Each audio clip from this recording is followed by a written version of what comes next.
So we have a very busy and ambitious program tonight with, I think, some really interesting discussion of the gift of vulnerability and how our experience of disability and with others who have disability and with our own disabilities has so much to teach us. And the evening has been made possible through exceptional generosity of the Segelberg Trust at Dalhousie University. And so to begin, yes. And so to begin the evening, I'm going to introduce Bill Leahy, who is a board member of the Segelberg Trust, a professor at Dalhousie Law School, and he's going to welcome you.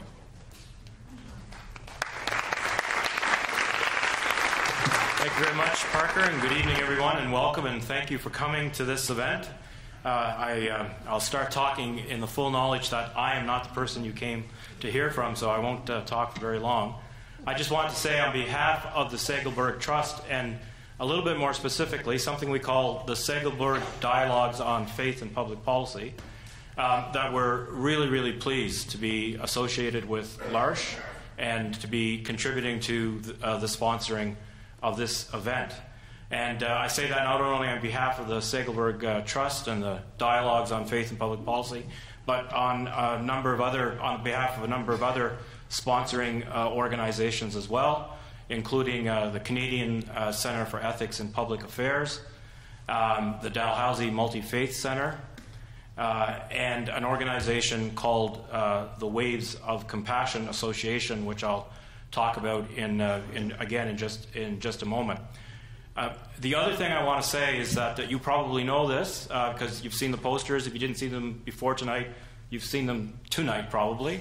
But tonight's lecture is the beginning of a week of celebration of L'Arche's 50th anniversary. And congratulations, L'Arche. Really very excited about that.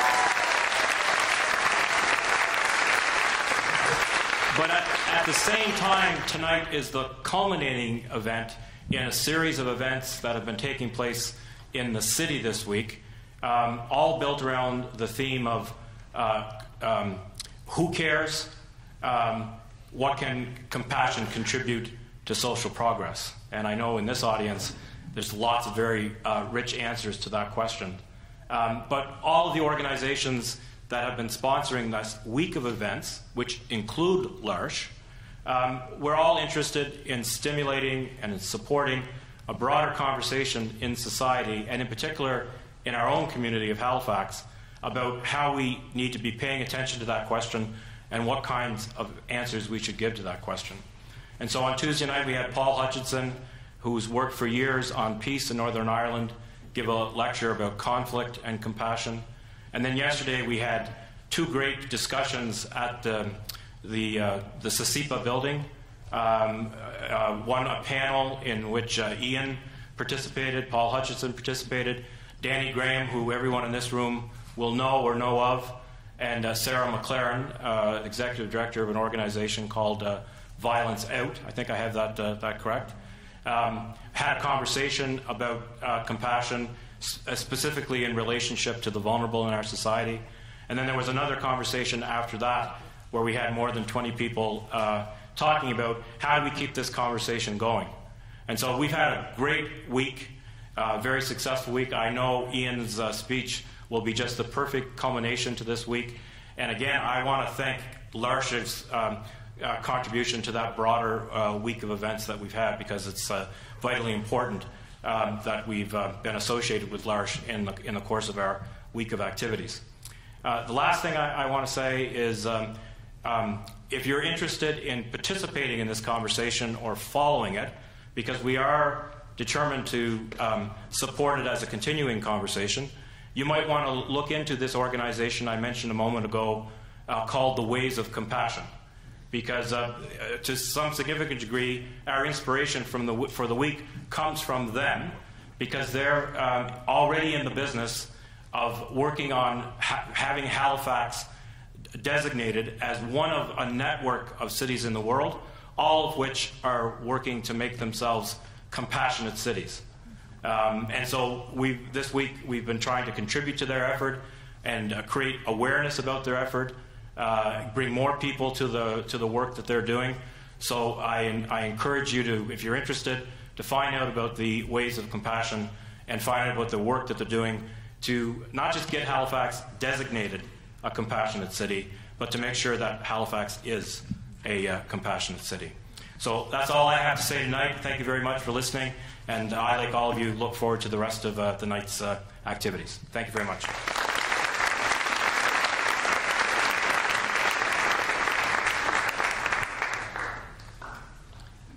Thanks very much, Bill. And I also want to welcome everybody on behalf of L'Arche Atlantic, the 5 L'Arche communities in the Atlantic provinces. Who's here from L'Arche St. John? Oh, make some noise. Come on. That's better. How about from L'Arche Home Fires in Wolfville? All right. And in Antigonish? All right. All right. Halifax. L'Arche Halifax. And who's here from L'Arche Cape Breton? Yay! All right. Well, we have a wonderful speaker tonight. You will notice in your program that there is a little biography of each of the people who will be on the panel tonight. And I'm not going to read all that material because you've got it right in front of you.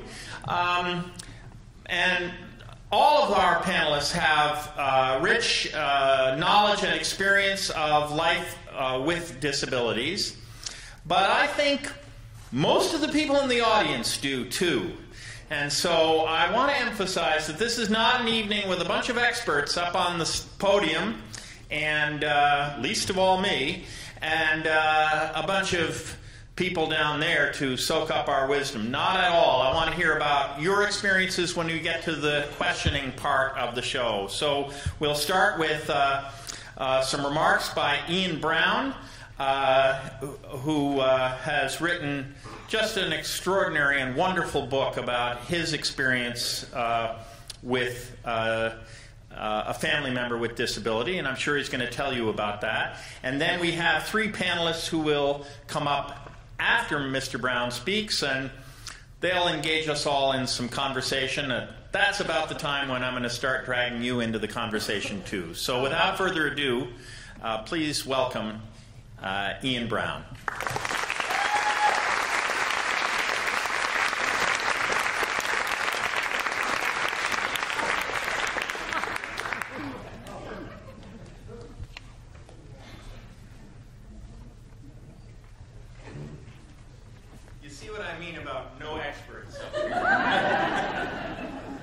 That goes without saying. Good evening. Nice to see you all. I have to say, I do think Halifax is a compassionate city. I'm from Toronto, and I drove last night down to Chester to look at a boat that a friend of mine had admired, and I had an hour extra, 2 hours extra, and so I drove down there. And I have to say, if I had driven in Toronto with the drivers that you have on the road here, in Toronto I would have killed them. But here I just felt compassionate. I thought, Ian, you should just slow down and go 40 kilometers an hour. Because everybody else is going 40 kilometers an hour. Except for that guy in the huge truck. And he's doing 200 kilometers an hour. Anyway, it's an really enormous honor to be here in Halifax to celebrate the 50th anniversary of L'Arche. For me, it really is an act of gratitude. I'm the parent of an intellectually disabled child, and the ideas of Jean Vanier, the founder of L'Arche, which have been worked out at L'Arche, a lot of them here in Nova Scotia, helped not just to save my life, but to give my son's life meaning Once I was able to accept and sometimes even embrace the vulnerability that he introduced into our lives. So it really is a great pleasure to take part in this conversation at the behest and with thanks to the Segelberg Trust. I was 42 when my son Walker was born with a very rare and very random genetic mutation known as CFC. It stands for cardiofaciocutaneous syndrome. And from the moment he was born 5 weeks early, he was a bit of a mess, and he did not improve from there. He's globally delayed. He can't speak. He can't eat by mouth. He's still fed by a tube. He still can't go to the bathroom on his own. I wish he could figure that out, but he can't. He can't see very well because he can't speak. We often don't know what's bothering him, and sometimes quite a lot seems to. He's functionally autistic and hits himself really hard. If you let him, he knows he's somehow picked up something from Mike Tyson. He knows to keep his elbow in close to the body when you do the uppercut. That's on himself or on me. He's not capable of much rational action. He's capable of emotional rationality, which I'll talk about, but he can walk, so he's almost catastrophically mobile. And I'll talk a bit about that too. He's 18 now, he looks about 10. He has the mind of a 1.5-year-old, and I'm afraid he always will. There are 300 identified cases of CFC in the world. That makes it one of the rarest genetic diseases. And every parent knows who is told by the geneticist your child has a genetic condition, knows what that feels like. And suddenly you feel like Odysseus, like one of the ancient Greeks. Your life is no longer your own. It's controlled by these crazy gods up there. And it happens instantly, too, that change. I don't know if you've ever lost your wedding ring in the sea. My wife will tell you stupidly have. But you know when you've lost your ring that it's gone instantly and that it's gone forever. And that's very much what it was like to have Walker. Well, I found the experience of raising this genetically handicapped child so daunting, so terrifying, and yet so unexpectedly interesting and moving often, that the only way I could find my way through the experience was to write a book about it. And to my surprise, people read the book. That doesn't normally happen when you write a book. Nobody reads it. It disappears, and suddenly it's on sale on the sidewalk for 50 cents. I didn't think anyone would read the book. I mean, no one wants to read about disability, which is the ultimate form of vulnerability. Because, the disabled remind us of our own vulnerabilities. For instance, that we have no control over our lives, that we're going to die, and that we don't know how we're going to die. And that's what we see. And yet at the same time, we are fascinated to the point of staring at the psychological and emotional nakedness of the disabled. We're fascinated, fixated by their need. And so, as frightened as we are, we also seem to believe that they might have something to tell us. These strange wanderers who are amidst us. In the Middle Ages, the intellectually disabled were forced to live outside of walled cities, but they were allowed in on feasts 3 or 4 times a year because people thought, well, they might know something we don't know, something beyond the rational. They might be able to tell the future. And some of us, especially people amongst you who've worked at L'Arche, still believe that we can learn something from the disabled, even if we don't always know that we want to learn something, and even if we don't know what it is that we long to understand.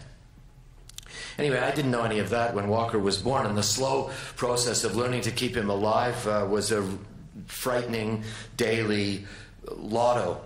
But even more daunting for me was the task of figuring out what value his broken and very vulnerable life had, if in fact it had any value. Because I'm not a sentimentalist at all, and I'm not religious, and I was not at all sure that his value had any life. He'd been kept alive by medical geniuses, but then the medical geniuses said, okay, he's alive, he's yours to take care of.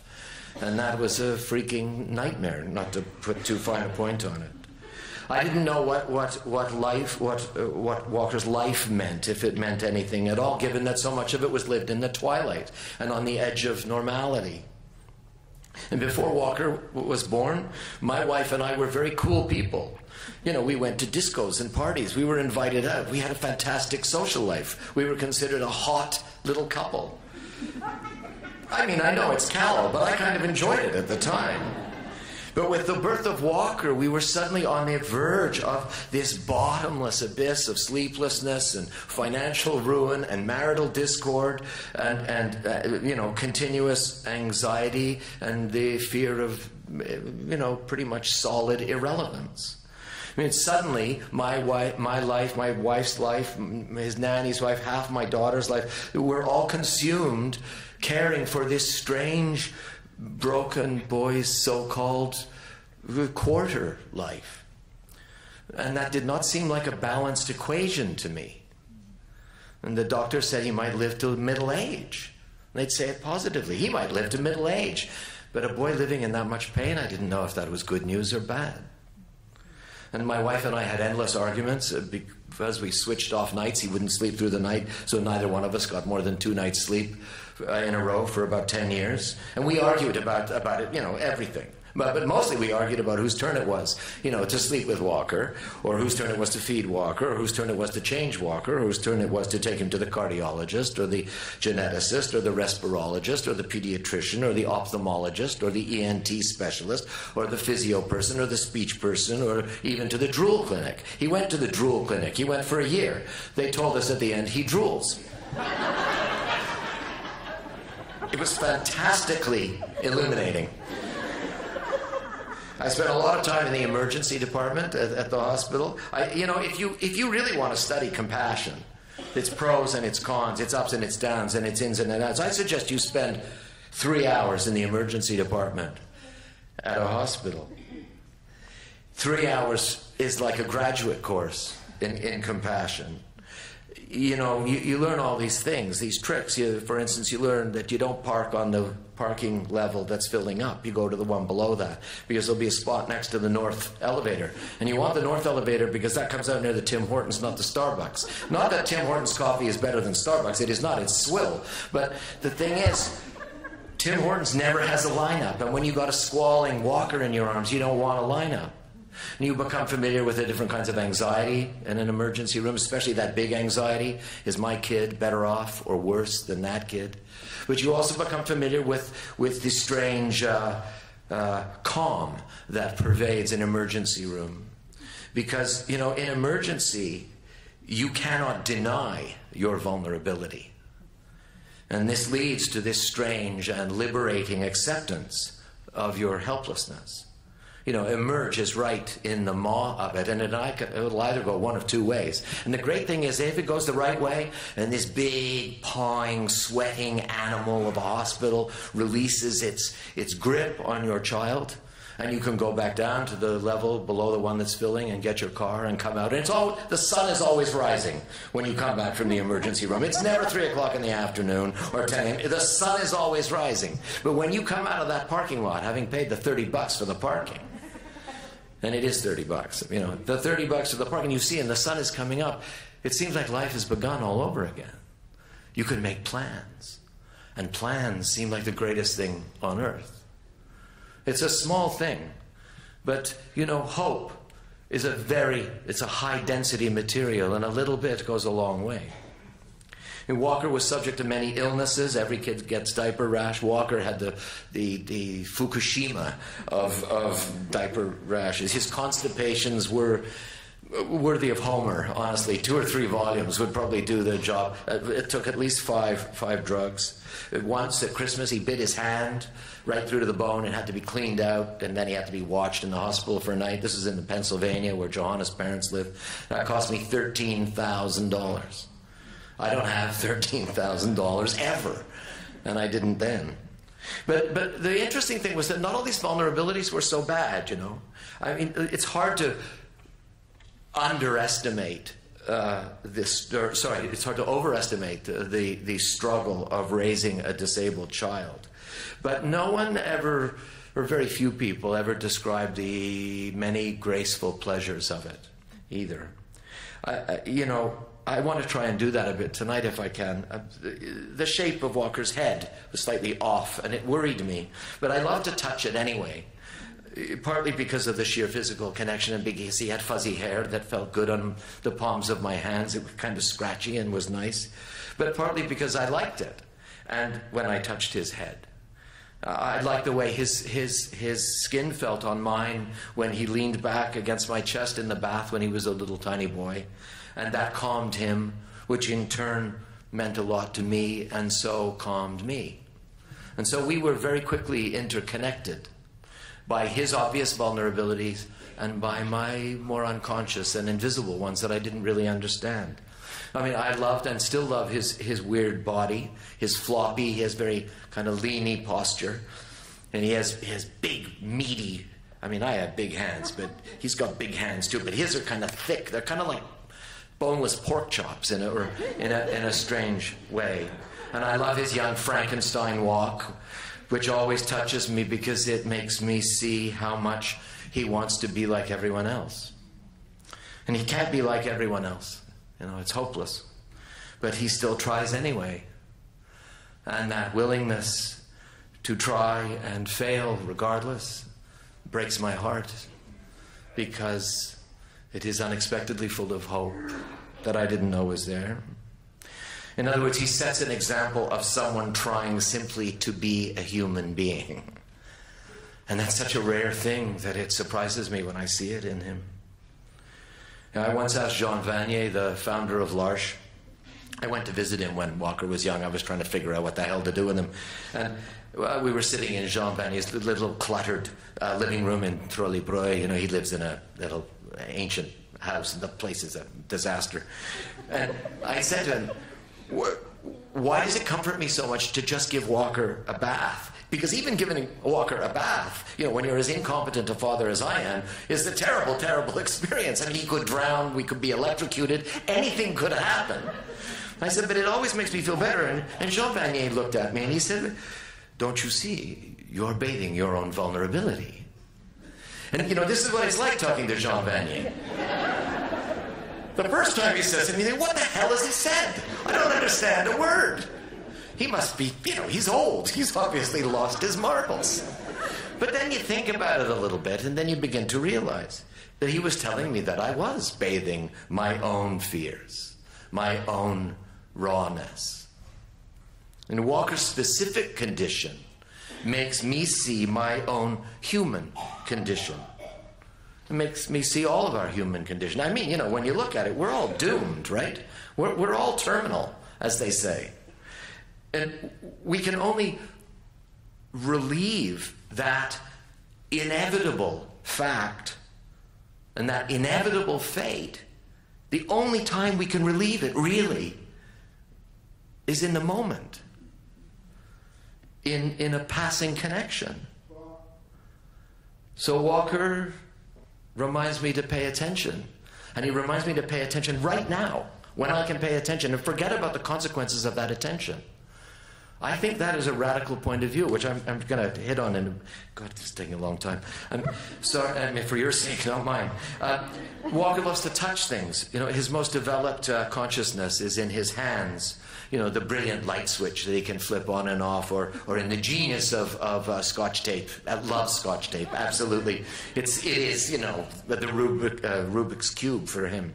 He loves it when I clap my hands, and when I clap his hands, and he especially loves it if I clap his hands faster than he can clap them on his own. And because he loves that, I love that. He can't speak. This is the great emptiness of my relationship with him, I am afraid to say. But if I risk sounding like an idiot and do what I can and click to him, go, hello, Walkie, then he will click back, maybe. And I don't know what that means. I think it means, hello, hi, it's here, it's Dad. Aren't you happy that Dad's here? And he's saying, yeah, hi, yeah, nice to see you again. I mean, now he's a teenager. He's 18. I don't get the same thing. I still come in, roaring to go, like Mighty Mouse. Hey, Walkie, how are you? And now I get sort of...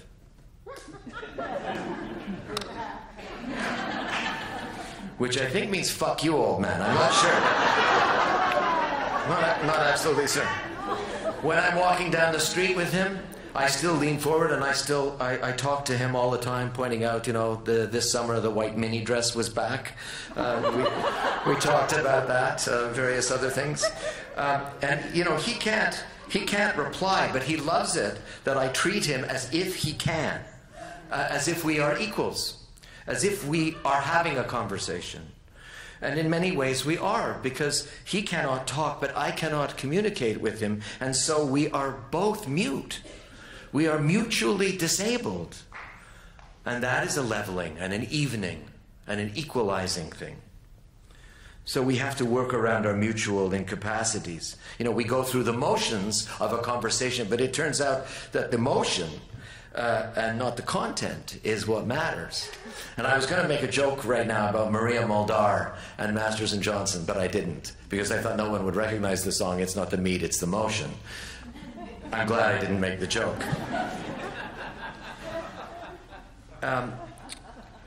For a long time, of course, it was impossible for me to accept any of what I'm talking about, touching him, having this strange clicking relationship with him. It was hard for me to accept any of it as normal, at least if you define normal by the standards of the everyday world, where we have to be anything but vulnerable, where we were praised and rewarded for being, for having power, for creating power, for being right.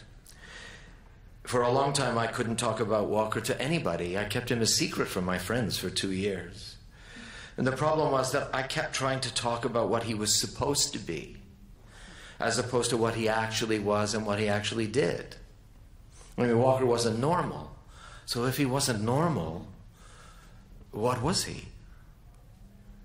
And eventually, I broke down almost through sheer exhaustion and through incapacity.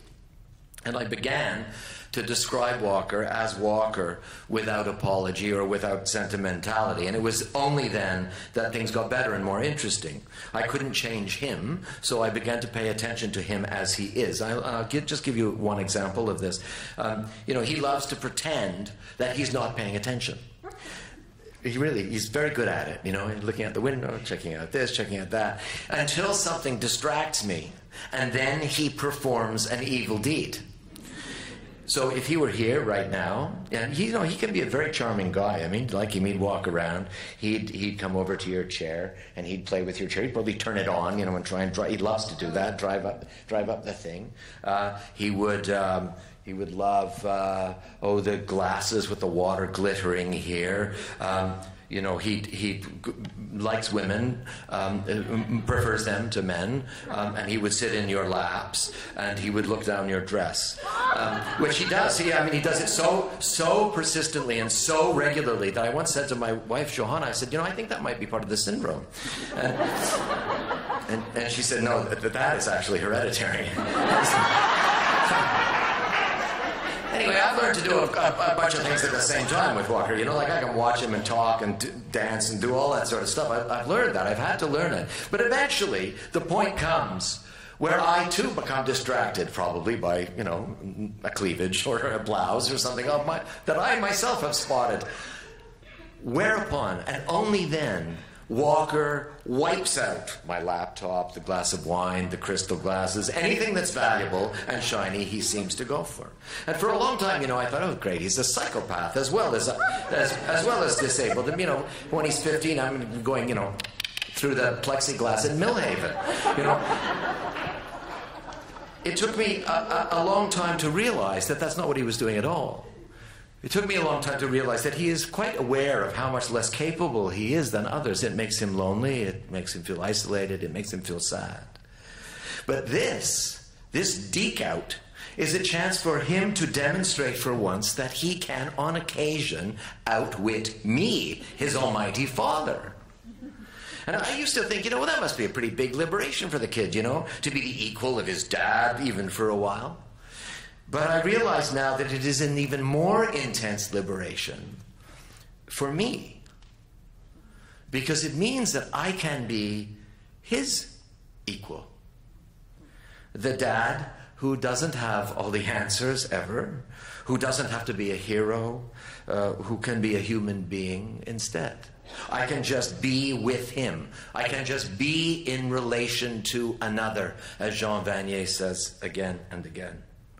And so Walker frees both of us from the slavish standards of what a father and son relationship is supposed to be. You know, that incessant push to get into Dal or King's or Harvard or U of T, and the perfect mate, and, you know, to have the big house. And is he going to be a lawyer? Is he going to be a doctor? Jesus Christ, I hope he's not going to be a journalist. You know, that would be the worst possible thing he could ever do. That endless list of expectations and potential failures that hides our more universal selves, our more connected selves. It's hard to unlearn the habits of wanting to be in control, of wanting to be the savior, of wanting to be the guy who has the or the girl, the woman, the man who has the answer. And to this day, I'm petrified to walk into the house where Walker lives when he's not with us. He's with us for 2 days, then he goes back to his home for 10 days, then he comes back to us. Every time I walk in, I'm terrified. The broken bodies, the strange behavior, the teeth going in every direction, the beeping noises, the squawking, the whooping and the booping that comes out of everyone. Every time I walk into that house, I think, what if I do something wrong? What if I make a mistake?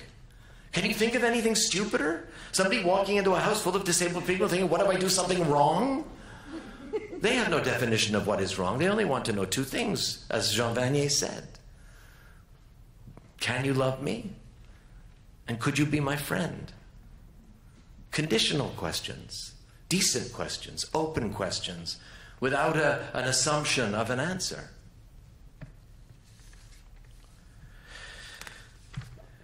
In this way, by forcing me away from obvious success, by making me, dance to the backbeat of vulnerability, instead of the forebeat, the baseline of controlling success. Walker has made me more tolerant, I think, certainly more alert and watchful, maybe subtler. Hard to make a journalist subtler, but I think he might have done a bit of a job on that. He makes me wait before I render judgment because he's made me see that judgment is the least valuable of our talents as human beings, that we spend so much of our time on it. I've come to see him as what I like to call a refuge from the relentless grind of the survival of the fittest. He may be a genetic anomaly or a mistake of physical evolution, as a geneticist once referred to him, to me, to my face. But I suspect he may be a valuable mutation in terms of our ethical evolution as a species, in terms of the evolution of our social instincts. And this is not just some crackpot theory that I have, Walker's fragile, but he's not weak. And he's shown me that fragility is not the opposite of strength, that fragility is its very own self-defining kind of strength. And I'm not the only one who thinks this. Charles Darwin thought it as well. He was once asked if evolution was the survival of the fittest, how it was that man and not the apes was in charge of the show. Because if it's the fittest, the apes should be up there. They got more on us. And Darwin actually replied, because strength is not the only way to define fitness. And Darwin believed that human beings developed the ability to speak and communicate because we were physically weaker than other species and so selected for another advantage. And Walker is one of the vulnerable. And the vulnerable are, I would suggest to you tonight, a reminder, as President Obama tried to remind Mitt Romney during the last U.S. election. You may remember there was a little fracas when Mr. Obama said to Mr. Romney, "You didn't make this, And Mr. Romney had a heart attack, along with a lot of other very, very wealthy business people. Walker and the vulnerable are a reminder that none of us is solely the product of our own making, for good and for bad. There is a reason, for that reason, a fragile sense of connection between the fortunate and the unfortunate. And Walker, who has so few visible gifts, reminds me of the contingency of my own, that I only have them by the grace of some statistical something. The Harvard philosopher Michael Sandel has written a great, great little book called The Case Against Perfection, which I urge you to read. It is a fantastic book. In that book, Sandel reminds us that none of us is wholly responsible for our success, which he says in turn saves our allegedly meritocratic society from this smug assumption that success is the only crown of virtue. From the conclusion that the rich are rich and the famous are famous and the good-looking are good-looking, because they're more deserving. They're not. They're just luckier. There's hard work involved. No one's saying that. But there's a huge element of fortune, of fate involved in this. And the vulnerable remind us of this. And so the vulnerable, like my son Walker, are the counter argument to the position that you get what you get because you deserved it, because you earned it. They're the counter-argument to that position. And that is a radical argument, a really radical argument. But the disabled are by definition radical and outside the norm and the status quo. They are by nature anti-establishment. They let us abandon our paralyzing self-regard, because to be with them you have to be who you can be in the moment, given the circumstances of that moment.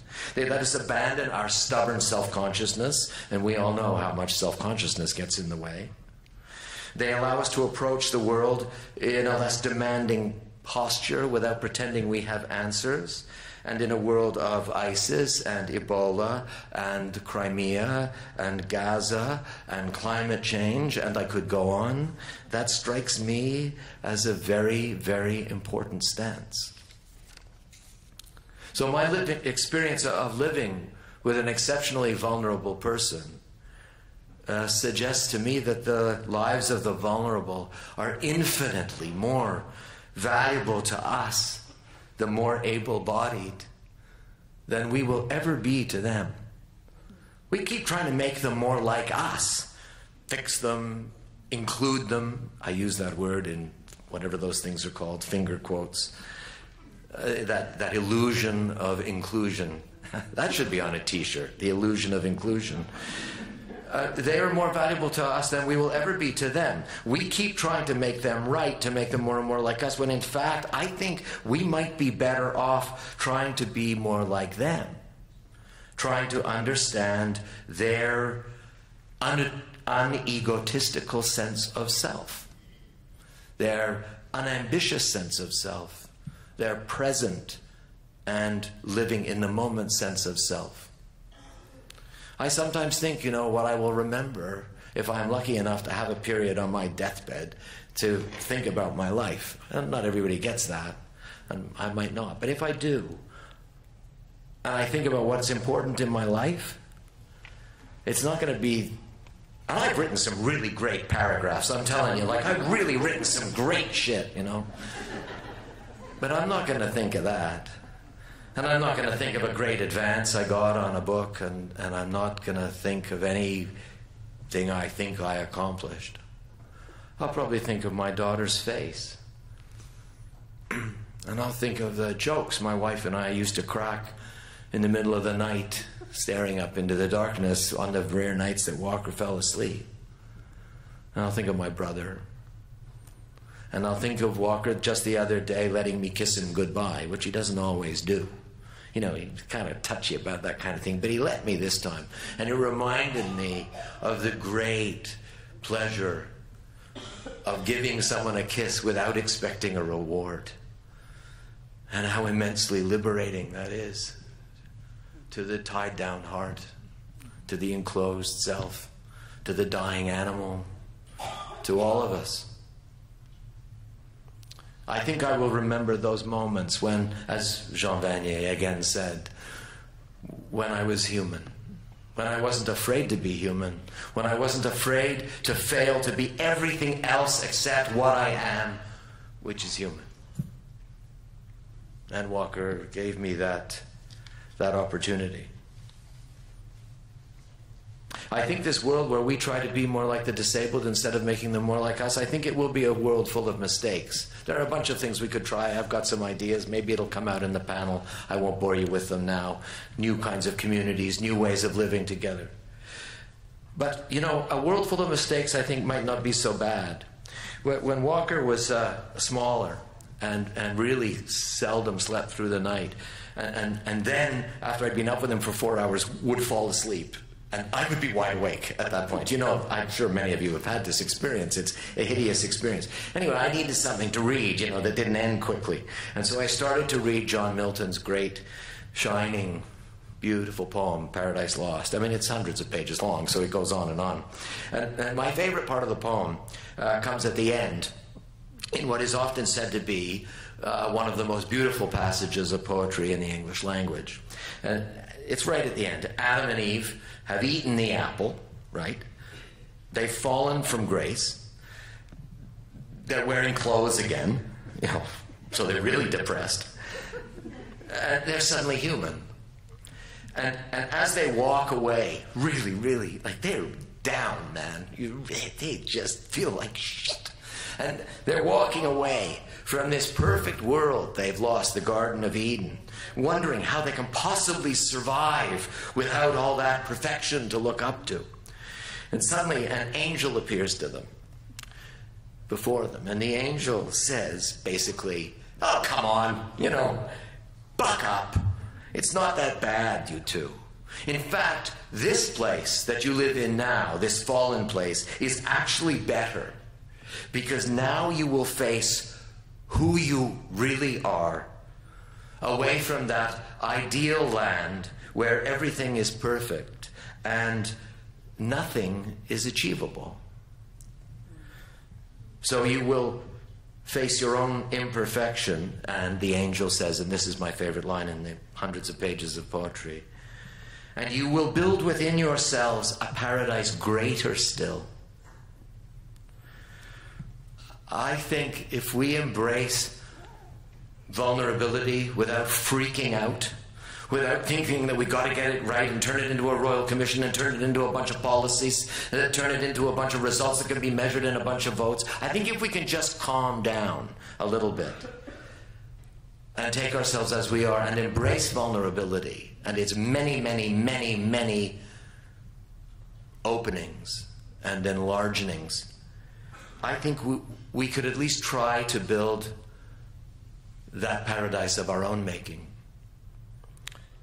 if we were willing to accept our own vulnerability and welcome the inevitability of our own failure. And for the chance to talk about that with people who have been involved at L'Arche, where you have already begun that project, I cannot begin to say thank you enough. Thank you very much.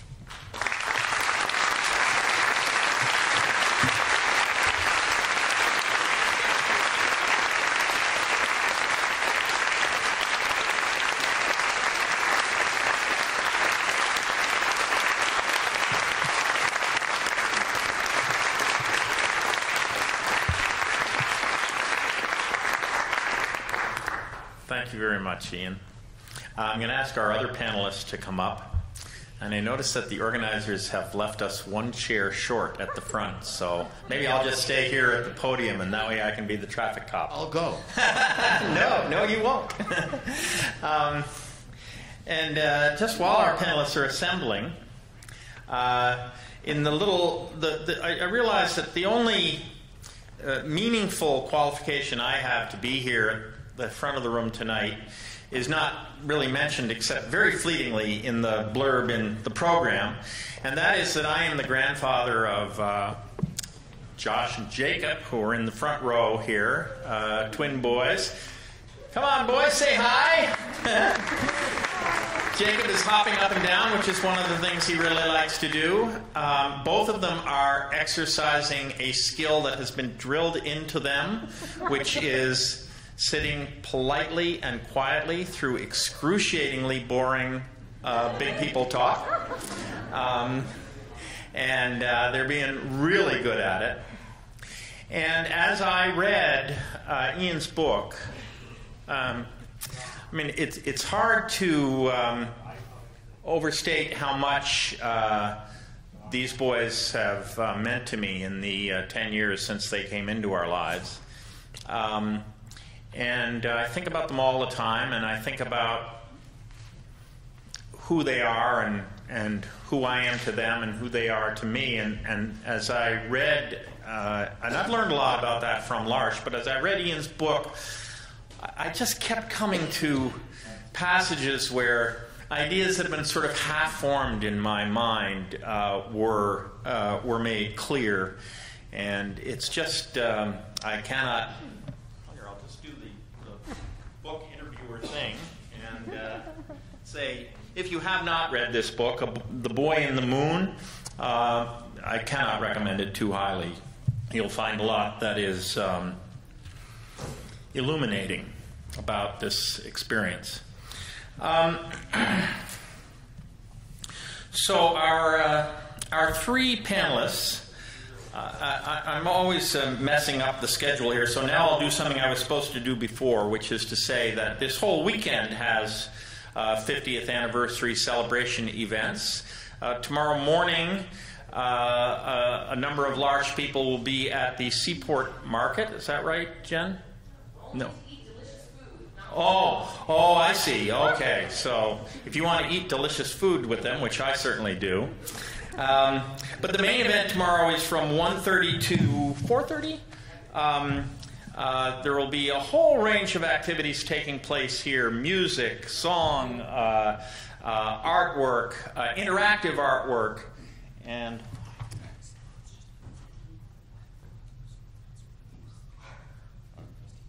so he needs to work that out.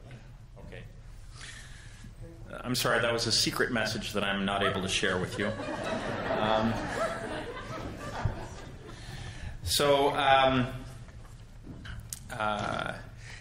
That's here in the Spatz Center from 1:30 to 4:30, and it promises to be a really excellent afternoon, and I encourage you all to return for that.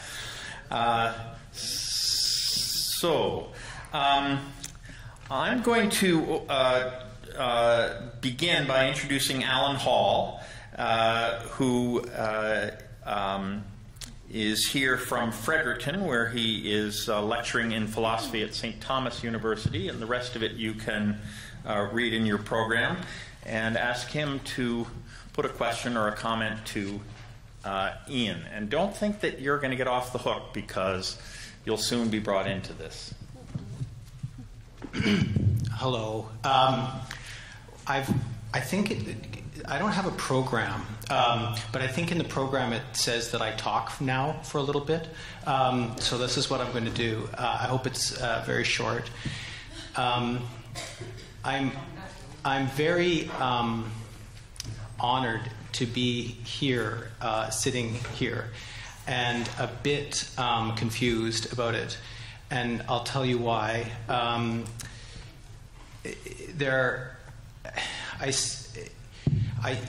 Many years ago now, just after I'd finished my undergraduate degree, the woman who I had fallen in love with, who is now my wife, isn't that always how that goes when they say that? That woman and I had some time to do things, sort of exciting stuff, before we did our various other things like graduate school and things. And I was really excited to go to like the Hindu Kush or something and dig wells, because I thought that would be cool. And she wanted to go to L'Arche, and I didn't at all. And I didn't want to go to L'Arche because it terrified me profoundly. And it wasn't as exotic, obviously, as what I had in mind. But I loved her and wanted to be with her, and so I went to L'Arche, Cape Breton, for a year. I would have been about 22 or 23, and that was a while ago now. was, and I think I wrote this in the program, it was one of the great transformative experiences of my life.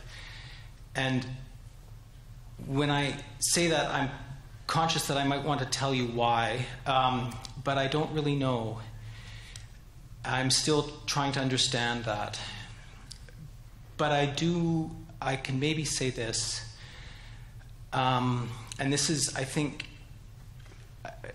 is precisely what was in Ian Brown's talk, and what I understood when I read your book again.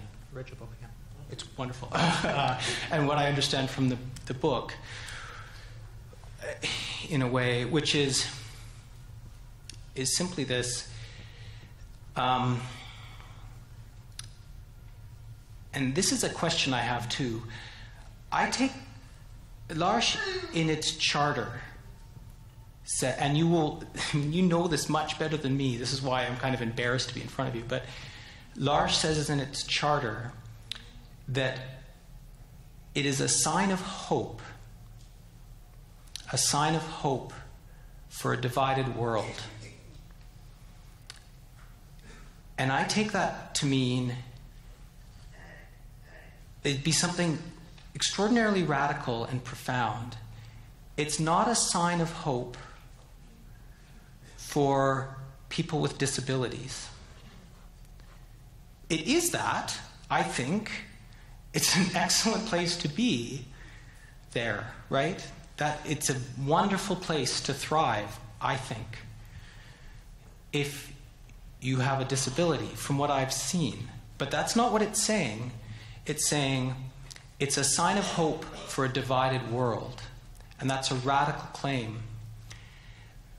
And my question for everyone really is what it might mean for that to be true.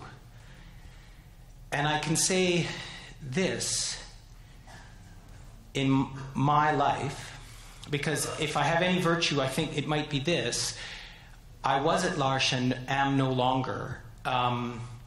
Although I'm sort of involved, whatever. But really, it's not in my daily life. So in a way, I'm trying to understand what its role might be in a life that is doing other things. And I think it's this for me. And I think this is what it might be.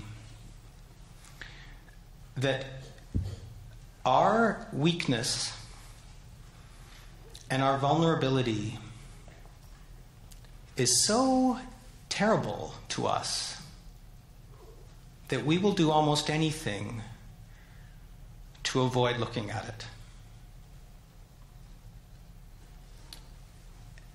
We will become, and many of the things we do are wonderful things. We become competent at things, we become masterful at things, we become excellent, we become lauded or successful.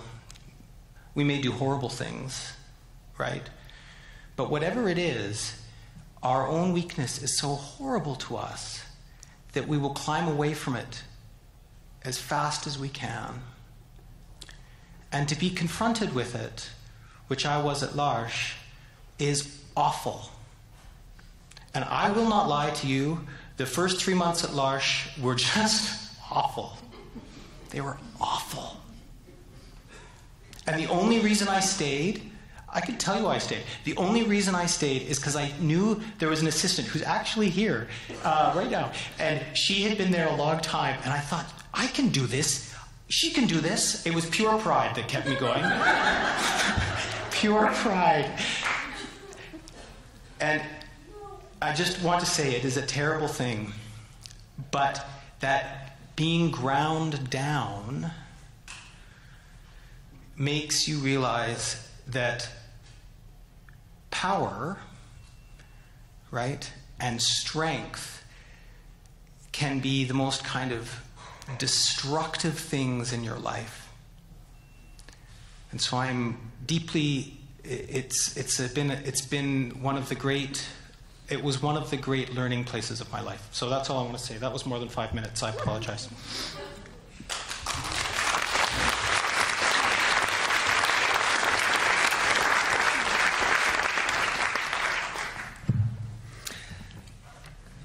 Thanks very much. Our next panelist is Steve Esty, who's a longtime disability rights activist, and he is speaking to us with some technological aids that have been a little bit flaky, but they seem to be working now.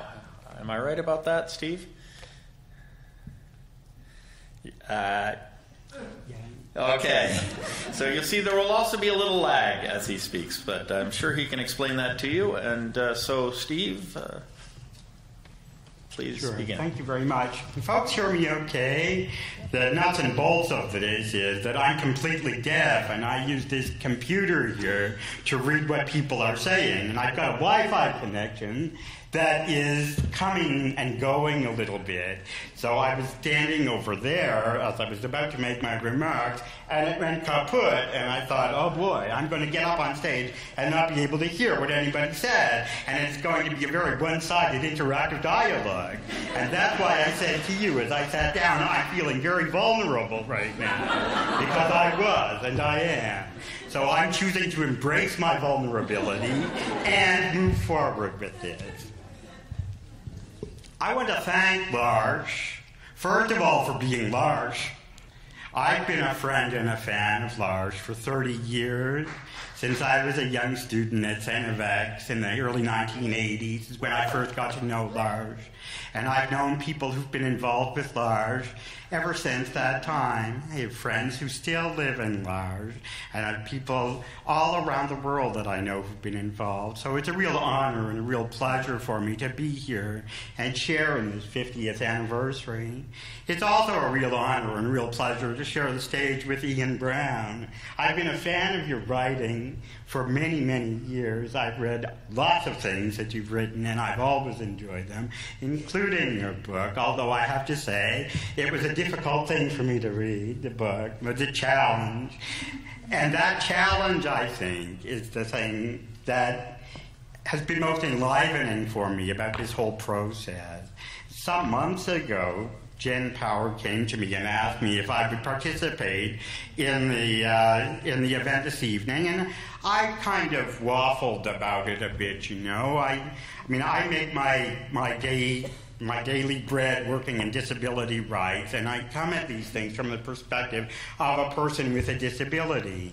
So it's a challenging thing to read something that talks about parenting somebody with a disability and how difficult that is when all of my brethren, if you will, are the kids in those families, and I was the kid in that family. So it's a challenge, but it's an important challenge, and I decided at the end of the day that I would think about it and come and share some reflections. So I've been thinking, goodness, weeks, months now, about vulnerability. And you know, it's funny, because as a disabled guy, I don't necessarily think of myself as particularly more vulnerable than anybody else. I have vulnerabilities, you have vulnerabilities, we all do. So it's been interesting to me to consider disability through the prism of vulnerability. It's been a kind of an unusual or new experience, but I really appreciate that experience. And it made me think a lot about vulnerability of groups of people in society.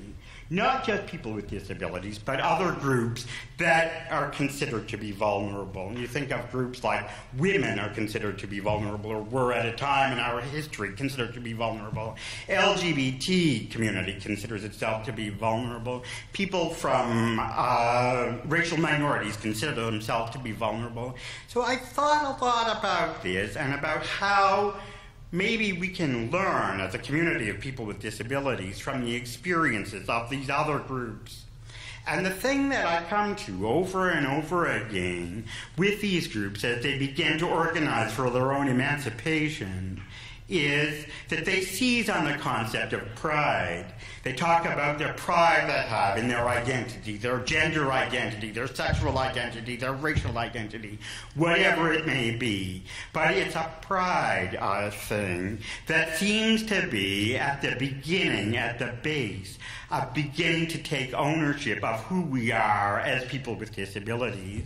So I've been thinking about this a lot for the last few weeks, and I've been talking to people in the disability community about it. And it's been interesting for me because as I started talking about this, I've learned more about initiatives and efforts in other places that really focus on disability pride. In Toronto, for example, there's a disability pride parade that happens every year. There are pride parades for people with disabilities in lots of U.S. cities. There are things that happen in the U.K. and so on.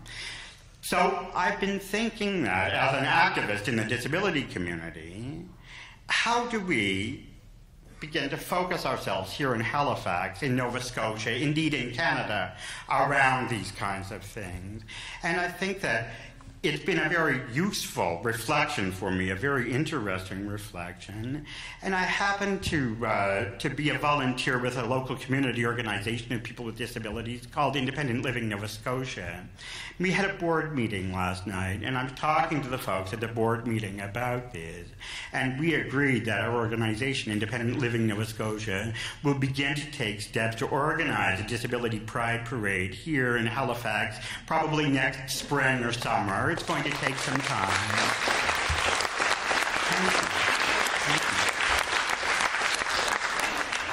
I think when they're clapping, it's a good time to shut my nose. So that's what I'll do. I appreciate it. But come for the parade, okay?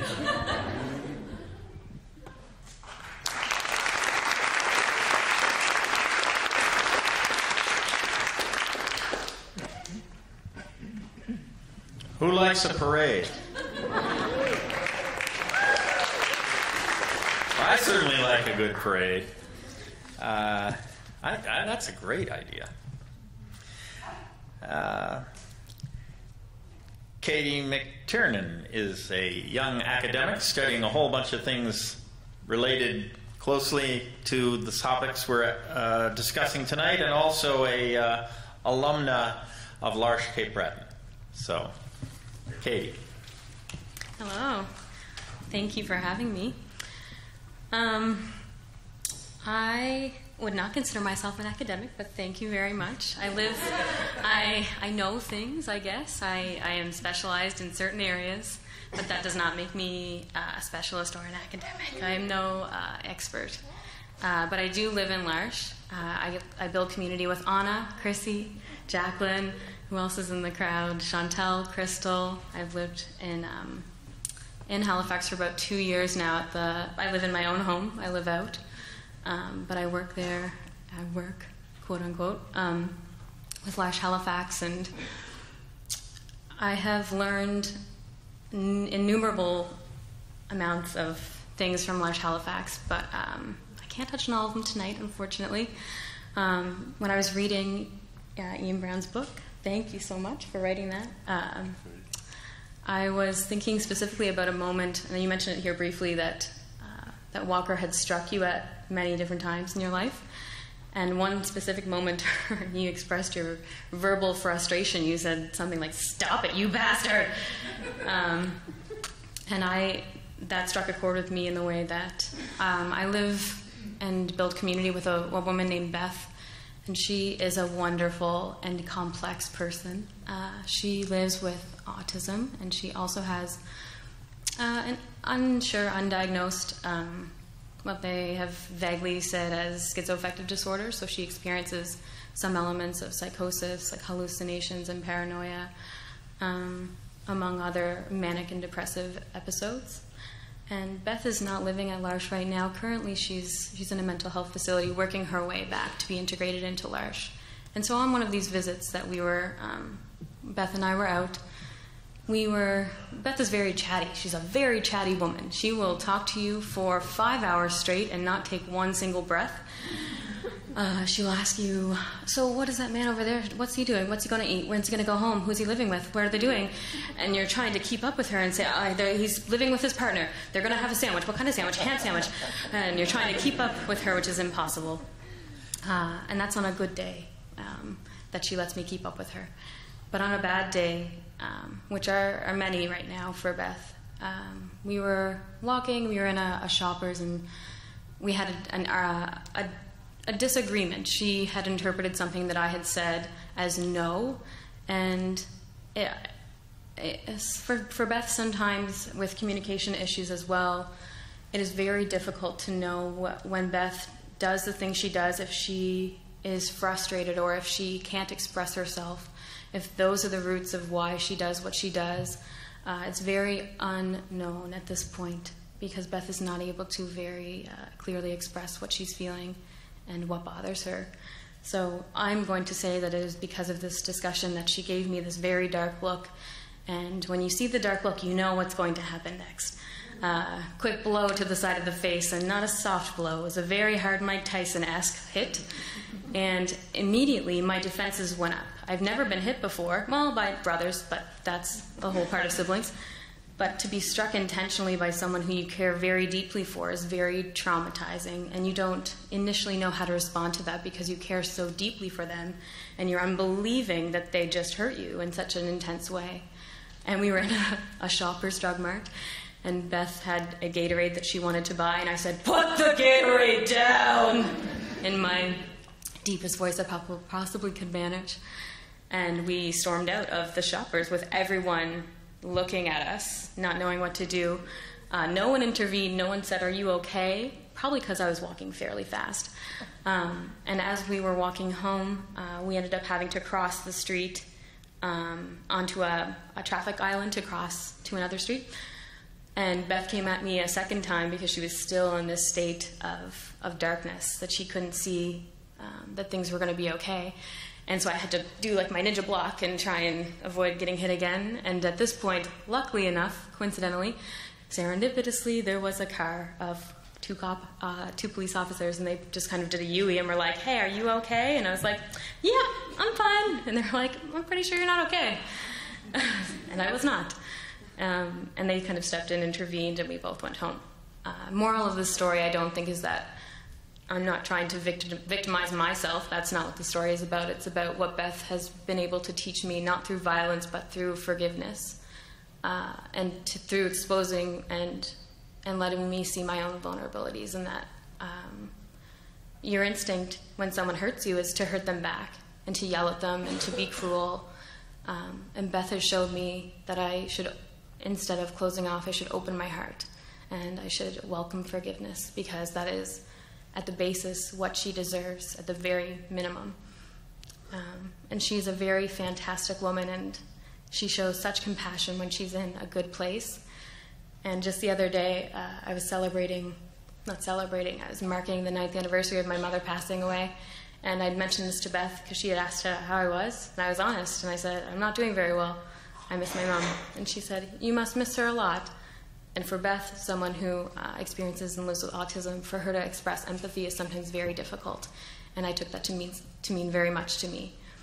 And Beth has taught me to live in forgiveness instead of in hatred and resentment. Beth has taught me to live a life of openness and to be open to the possibilities of a truly reciprocal relationship, one that is bidirectional and not unidirectional. She is not the only teacher. I hope that I've been able to teach her something as well. And in that, I'd really like to celebrate everyone's vulnerability, and to expose that our weaknesses and our fears and our internal reactions are not that of weakness, or we should not devalue weakness, but we should celebrate it. We should celebrate our strength and weakness, and we should do that as a community. Thank you very much.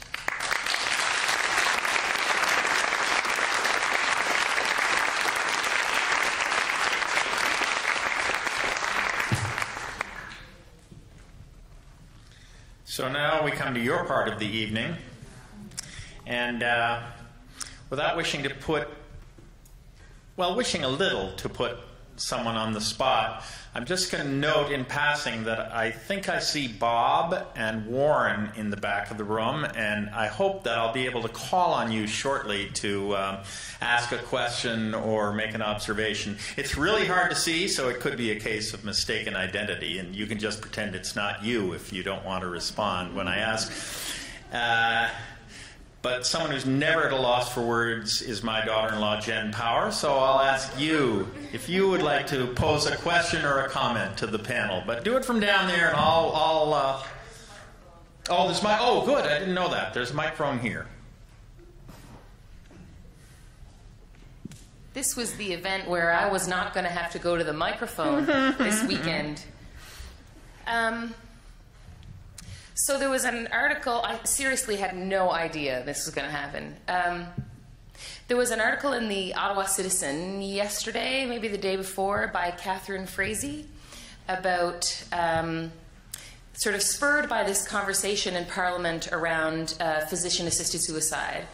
And she as a person living with a significant physical disability, wrote about her own position on that debate, and in particular how it related to dignity. And I've been thinking about that a lot. Part of what she said in the article is that dignity does not come from within. It is not something that exists because I say that I have it or because I claim it. That dignity is a social construct. It comes from how you relate to me, how I am seen, how others speak about me and with me and to me. And I guess in light of what each of you have shared, I wonder if you wanted to offer any thoughts on that and how it relates to vulnerability. You know, what's the inherent dignity of each person, and then also what's the experience of people's dignity in community or in social relationships? I'm not sure if that's very clear. It's a forming thought for me, and I guess if anybody wants to comment on that. That was a great article. I also read it, and because Jen shared it on Facebook. Thank you, Jen. Give me a heads up. And what I thought to be interesting was that dignity doesn't exist only in our relation to others, but in our societal othering of people with disabilities. We're so unable to view them as to view their lives as acceptable. To live differently is not admired. To live differently is not sought out. To live with having your nutrition given to you through a G-tube or to be in a different state of being is not desired. And it's interesting, when I first went to L'Arche Cape Breton, I was telling my family and friends what I was doing, and they said, I could never imagine doing that. I can't imagine what you're doing. You're just an angel. And I said, am I? I don't think so. I think that is actually not a compliment. That is an insult. It's a huge insult. Because in that way, they're actively not recognizing the lives of others and how people live differently, and in that way denying them the dignity in the way that they live their lives. And I don't know if that specifically answered it, but that's how I felt. Thanks, Jen. We have 2 microphones up here at the front. Come on down. I have a question for Ian, mostly, I guess. We're all grown-ups, most of us. And I volunteer with kids with cystic fibrosis, and I'm quite interested in your daughter's reaction to all this. It's one thing to be an adult in relationships like this, but then it's another to be a sibling. Thanks. Great question. Yes, it is a great question, and for a long time I didn't know what her reaction was. I saw some of the effects of it. She became quite anxious for quite a long time, became a bit of a perfectionist, and then anxious as a result of that. I think she didn't want to create any more difficulty for her parents. But I guess I didn't dismiss it, but I didn't have time to think about it. Recently, a playwright turned this book into a play in Ottawa, and it's an unusual play. It's sort of half play, half event. It's really interesting and good, but and it's in Ottawa, which makes it even weirder. But the playwright used the words in the book. But he also conducted interviews with my wife and I, and with Haley, my daughter, and with Olga, our nanny.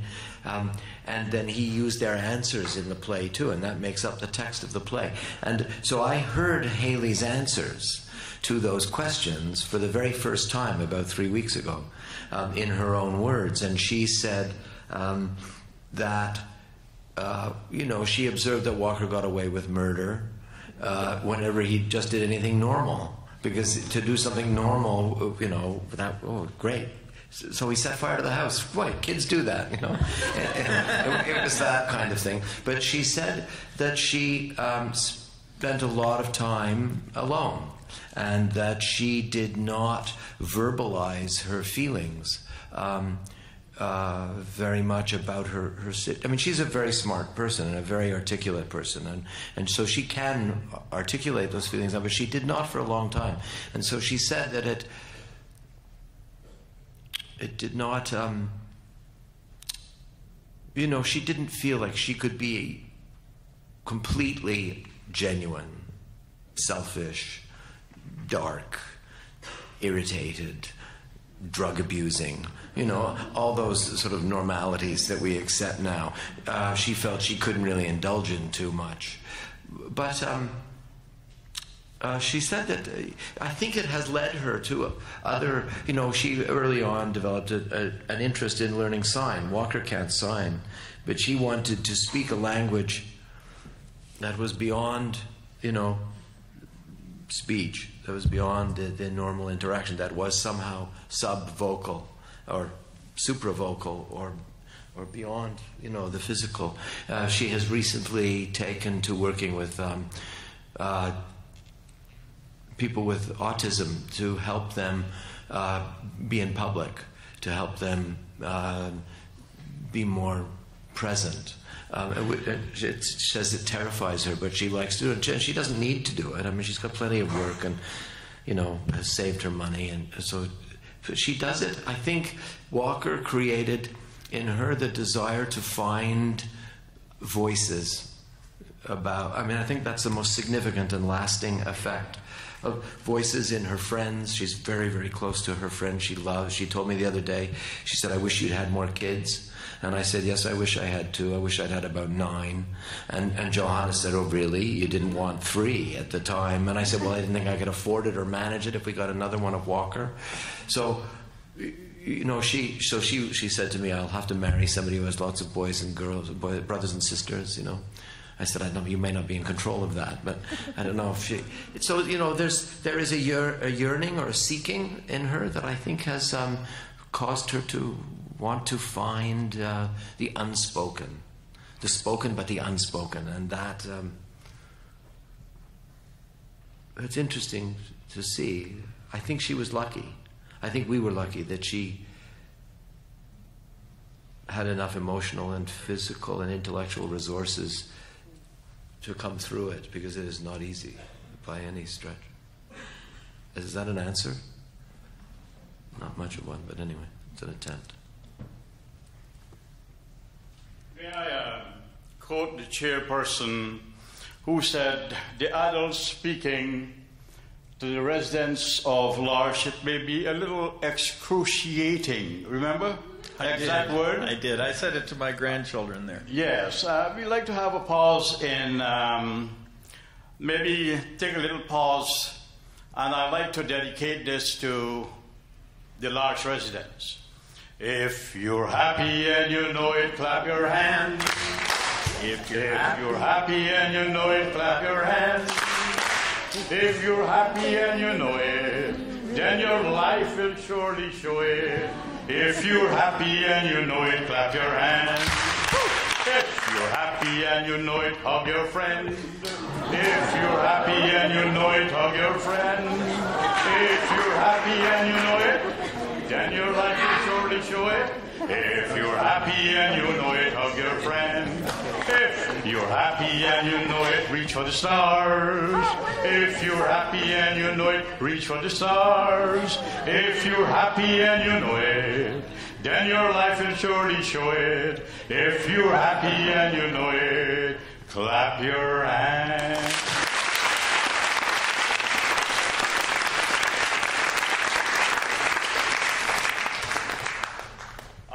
I was going to sing another one, but I have questions. First of all, I did some volunteer work because of L'Arche, especially Mr. Vanier. Books. I did about 10 years at Sir Frederick Fraser School on South Street. Remember that? Oh, yeah. It was there for some time, 10 years. And I did 20 years in the nursing homes because of the impulse and because of the inspiration that came from those books. And I've learned a lot. And I want to give you examples of the inner vision. The people at the blind school had an inner vision, which we refer to as insight into human personality. I want to share that for you because when we think about vulnerability, we don't think of the gift. One time we went to the ocean, John and I. And then I noticed he likes listening to the ocean all the time. He was visually impaired. One also was mute and different type of disabilities, many of them. So I said, John, why do you always like to come to the ocean? What does the ocean say to you? What's the message? He says, from the ocean, I gained some philosophy. I said, what's the philosophy? He says, the purpose of human existence, the ocean, the wave must know its identity with the ocean. The purpose of human existence is the wave must know its identity with the ocean. So what do you mean? He says, it's common sense. The ocean is God, and we are all waves connected to the ocean, and the wave expresses the beauty, majesty, and glory of the ocean. That's one.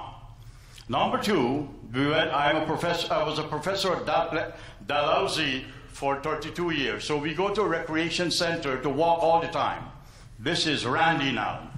Randy, one time when we paused for station identification after going around the track, asked me, what is worse than visual impairment? I said, Randy, I don't know, because I love to look at the moon. Back in Guyana, South America, we had no electricity, and my mom would say, go out and play in the full moon. And then in addition to that, I like reading, I like going to museums, I like looking at people, and I like all the stuff of nature and so forth. He said, never mind. He's 10 years old. He said, there is something worse than visual impairment. Anybody would like to guess? Interaction now? Moral impairment. And lastly, one time, high school now, Edward came. What type of person would you like to become? I know you are a professor. I know where you came from. I know exactly what your favorite food is, and you introduce it to me. What is my favorite food? Curry and rice. All types of curry. So he says, what type of person would you like to become? I says, well, a normal person. He says, no. You should try to be a VIP. What's that?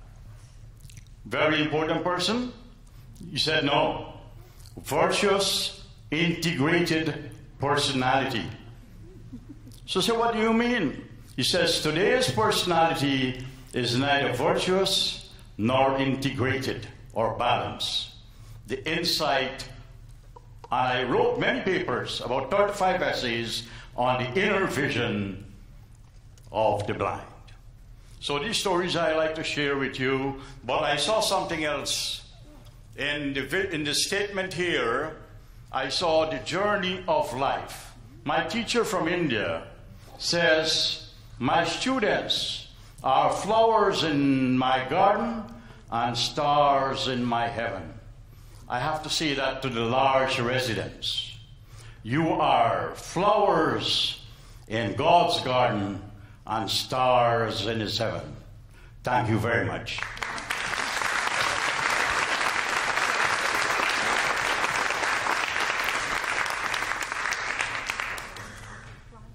Hi, I'm a sibling of someone with a disability. So, Ian, when you were talking about your daughter, I can right up close to the mic. Sorry, I can relate to some of your daughter's experiences as well. My brother just turned 40 years old, and I think as some of the parents can relate to here, when he was born, he was sent home with a death sentence.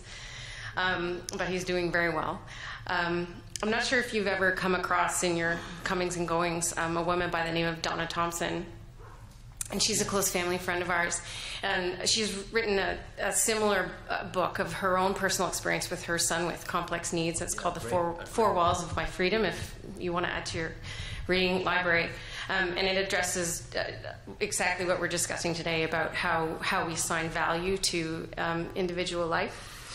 And she's part of a community called PLAN, or Lifetime Networks, and they build communities around adults with disabilities so that when their parents are aging, they can live a life in a loving and caring community, quite like L'Arche.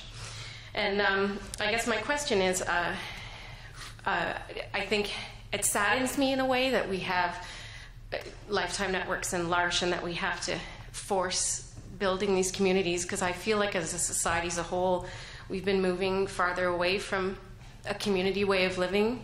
And I think it's because my personal opinion is that we're starting to assign life value to monetary and material things.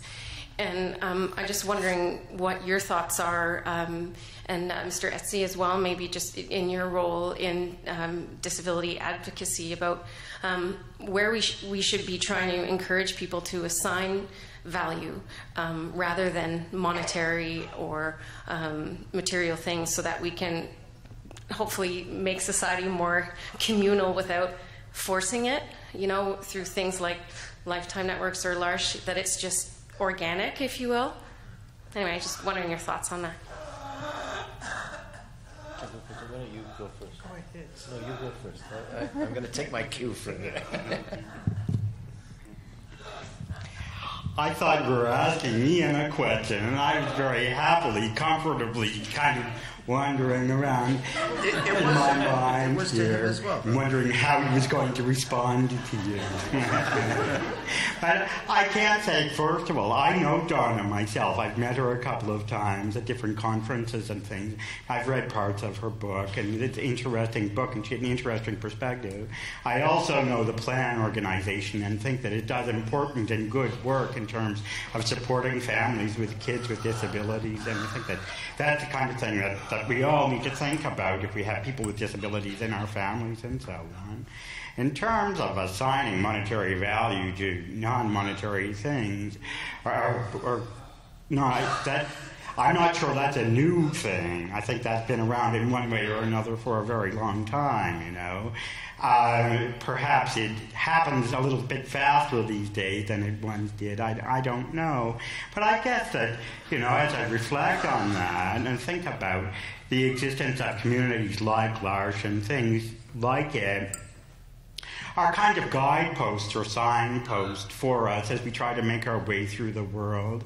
If you look at L'Arche and the communities and relationships that are built from those homes where people live, I think that people see that all through the community and so on, and at least those who want to see it. The people here tonight are people who see those things, and I think that kind of influences an important thing. So I guess my only thought or reflection on that would be that we need to encourage these kinds of things and make them happen more often. Now I know. That's why you asked him the question. That's a very good answer. I think, this is an interesting question. We were talking about this at dinner.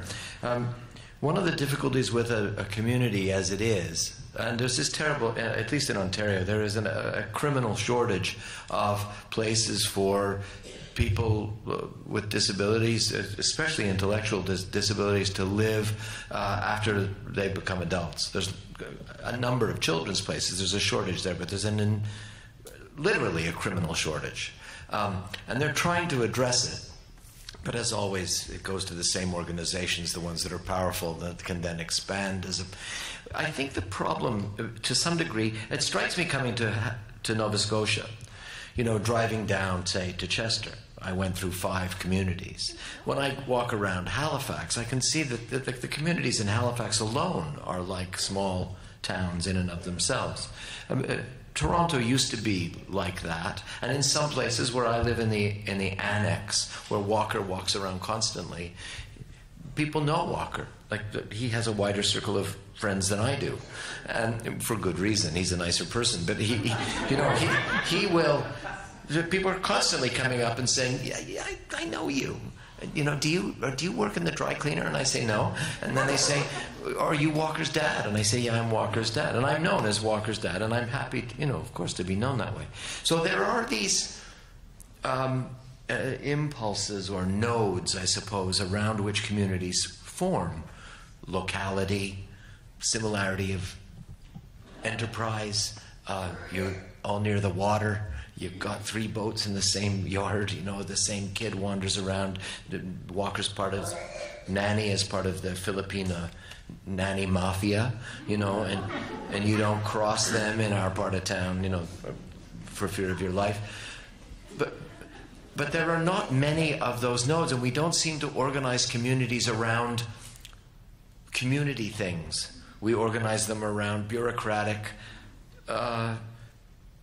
fundraising sheds, or we organize them around bureaucratic structures, because the bureaucracy naturally wants to find the most effective solution for the least amount of money that affects the widest number of people, that gives them the most political bang for their buck. And that's not how communities form. If you go to L'Arche in France, it's very much like I have not yet, and I want to go to Cape Breton, but in France you go there and there's what, 5 houses of 7 in 7 houses of 7 in a pod, and then 4 miles away there's another 7 houses of 7, and then 5 miles away there's 7 houses of 7. There are a series of villages, and you can walk into the bakery in Trollibreuil and say, and wait in line behind somebody from a house in L'Arche who is ordering their bread more effectively than, say, I am in French, in my French, in France. But France was a series of medieval villages, and so it's an organic development. I think the answer is the problem now in Walker's home, for instance. If I go and I take Walker, looking after Walker is it's a big job. And so when I'm with him, I can't be in relation to him. I'm taking care of him. When he's there, it's very care-oriented. It's a great house. It's fantastic. There's a great group of people. They know exactly what they're doing. But, care is what matters. And if I step in and I go, wait, I'm thinking of taking Walker for a little stroll down the way, or on the skateboard, or I was thinking of sitting him on the handlebars of my bike and zooming around. What do you think about that? They're saying, you're not doing that. So I can't have a real relationship with him when I visit him. What I want, I have this dream of this L'Arche-like place that also has other houses in it, so that when my dad, before he died, when he was lonely, he loved to be around Walker. They never talked. They just sit there and look at it there, and they could spend an hour doing that. Walker can't sit with anybody for an hour, and my father could barely stand the company of anybody for 12 minutes. But together, they could hang out. Why is there not a community where, say, the Walkers are taken care of, but where if I have a speech to write, or you've got a paper to write, or you've got something you want to do, or you've got some blah blah blah blah blah, you can go for a week and you can live there, and all you've got to do is have breakfast, lunch, and dinner every day with the participants, the community, and maybe once a week you give somebody a bath. That's probably too much to ask, but I'd do that, and be in relation at the same time. Why does that not exist? It does exist? No, I'm saying I know. Yeah. No, I'm just agreeing with you. I'm sorry, I'm not answering the question, but it's a... Okay, this is obscure. I'm going to tell a strange story, perhaps. So for a while, I lived in Hamilton and went to graduate school in Toronto, and so I commuted into Toronto on the GO train. Look, okay, I've never lived in Toronto. I would make perhaps an argument, that it may be the unfriendliest city in the world. I understand that it's a nice place to live. People attest to this. But it's extraordinary. The reserve is breathtaking. Anyway, so I spent years of my life on that GO train, going in and out of Toronto, right? And on the GO train, I was lucky. Because on the GO train, there's people. I'm not entirely sure why I'm telling you this story. On the GO train, there are people whose lives are spent commuting in and out of their jobs and then out to the outskirts, right, and then back in. And they're not, from my careful observation, happy people. They complain all the time, right? And their lives are hard. That's a hard life. They're up very early and they're home very late. But here's the thing. So I realized listening to them that what their lives are is shot through with caring for other people. So they're complaining about having to get their kids to soccer, having to pick up their mom, having to go to the parents on the weekend, they've got their kids' homework, they've got all of these things, right? And so on the one hand, what you're listening to is this bitching and complaining about difficult lives, right? Which are difficult. I mean, they are. But shot through that is care and love. It's just shot through everywhere. So it seems to me the question might be, how do we reveal to ourselves that that's the reality of our lives? Right?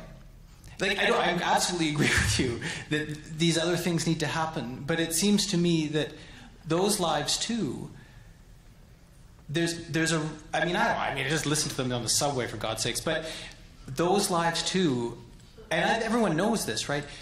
They're shot through with kind of care and love, but in a way that's also mixed up with resentment, rage, all of those things. And the question is how. Anyway, that's my little story. That's what I have to say. Katie, do you want to make it a grand slam? I sure will. All right. That was an excellent question.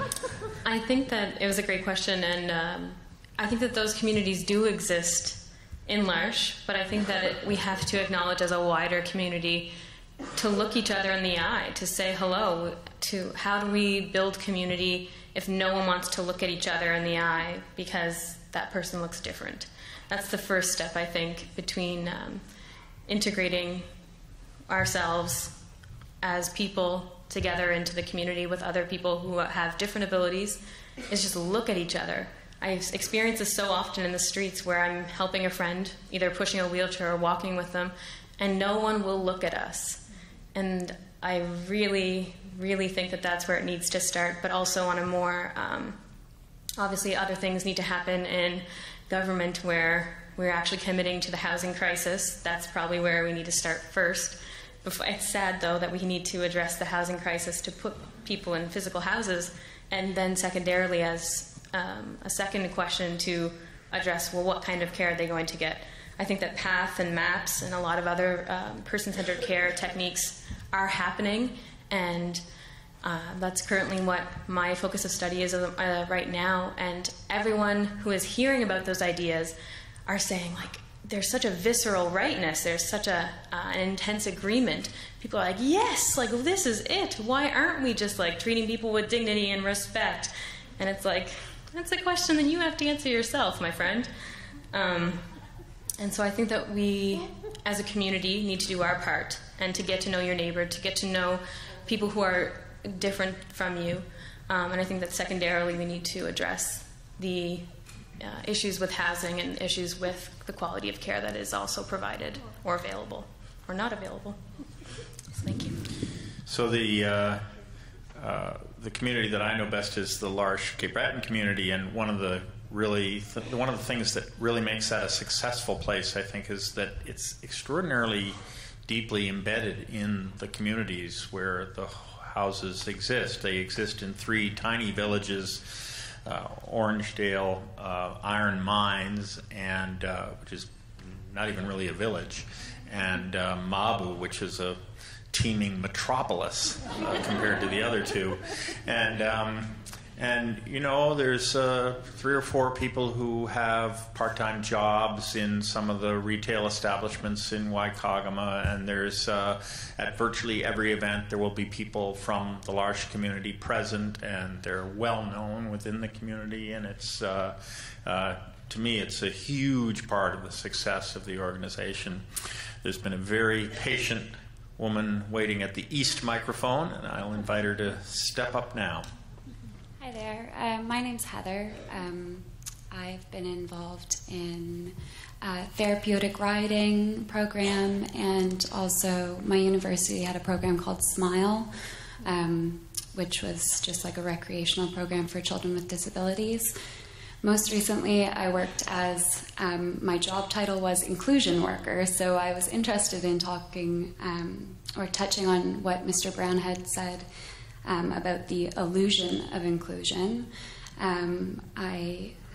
At various points in that job as a camp counselor, inclusion worker, I faced frustrations when told that me and the child I was working with should have been participating in the activities with all of the other children because that was inclusion. And that wasn't always possible, and that wasn't always what me and the child that I was working with had decided was best for that day. So I guess I'm interested in, is there a different or more valuable approach to inclusion and having that in a camp or recreation or any other therapeutic session? You're nodding knowledgeably. Would you like to also answer that? You can go first.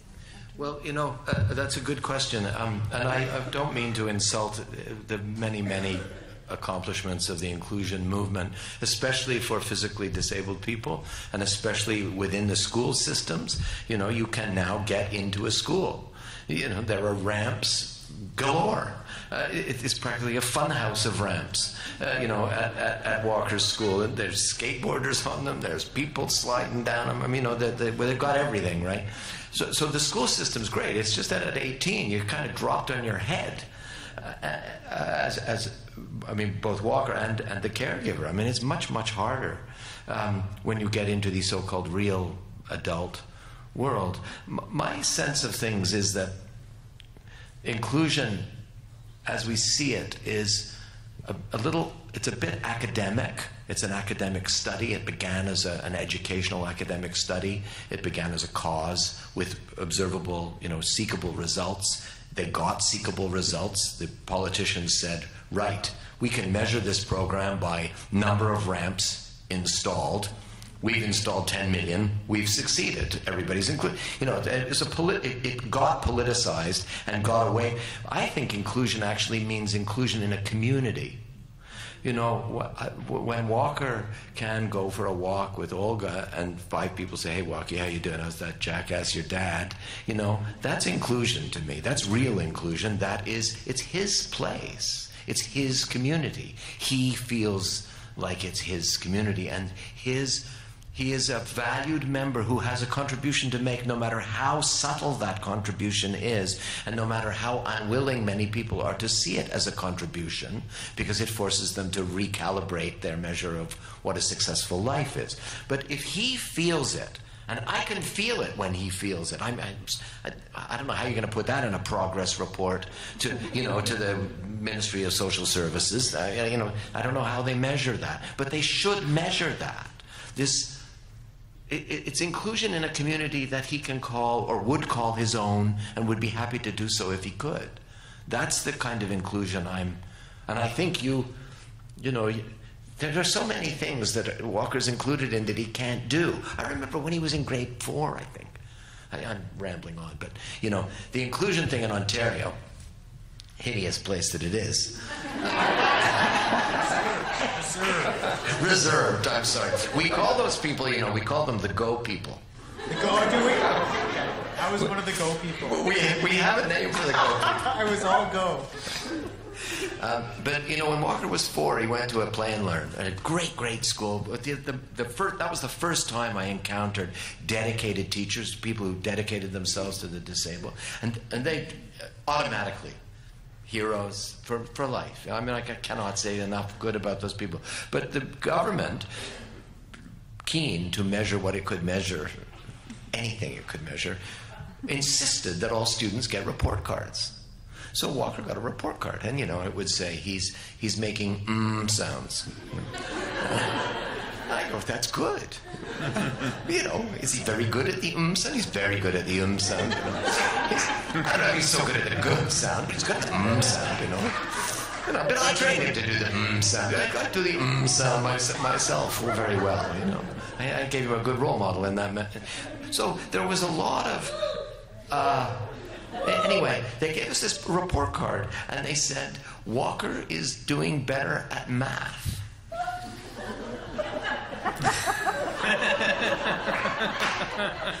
And I'm reading this thing, and I'm thinking, math? And better at math? Better. So, you know, we had this fantastic time. We'd say, hey, Walkie, good for you. You know, 2 + 2 is 4. And then we, you know, blow him a kiss and make a noise, and he'd laugh, you know. But that is an inclusionary policy. It's not the kind of inclusion that's necessary. This business of creating community that not just the disabled, but that we feel integrated into, that we integrate ourselves into, that's the kind of inclusion you need, I think. I don't mean to be political. I mean, you know. Just to add on to that real quick, I think in your specific context as an inclusion counselor, it's not inclusive to provide activities for able-bodied or able-bodied persons and then to say you fit into that. That's not inclusion. It's inclusive to have all counselors trained on what it is to be inclusive, offering different activities at the same time for multiple groups of people of different abilities, and not providing one choice that everyone must fit into, because that is not how that works. You can't just shove a square peg into a circular hole and say, or cut off the corners and say, inclusion! That's not really how that works.